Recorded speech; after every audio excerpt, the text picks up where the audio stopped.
I'm Belle from Gardening Express, and today we're going to be talking about container gardening. So for me personally, my garden doesn't have a lot of actual ground that I can plant in, so I try and make good use of containers wherever I can. This is also a really good method for planting if your soil isn't very healthy or it's just not really appropriate for plants.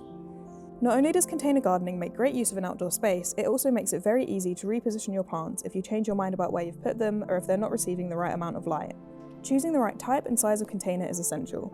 It's best to use containers with drainage holes in the bottom so your compost doesn't end up waterlogged. Waterlogging can also be an issue if you choose a container that's too big for your plant's root system.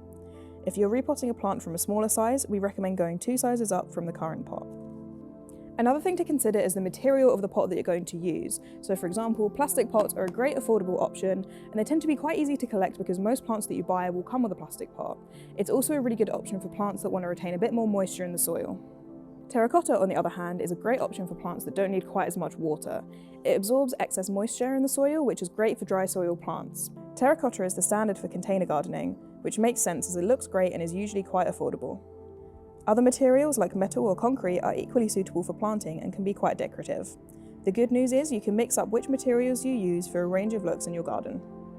We recommend planting up your containers using a multi-purpose compost, leaving about 5 centimeters between the top of the soil and the top of the container, just so the compost doesn't spill out when you water it. Once your plant is where you want it, water it well to help it establish in its new home. If you want any more information or tips on gardening, be sure to check out our other articles and videos on our website. Thank you for watching and enjoy your garden.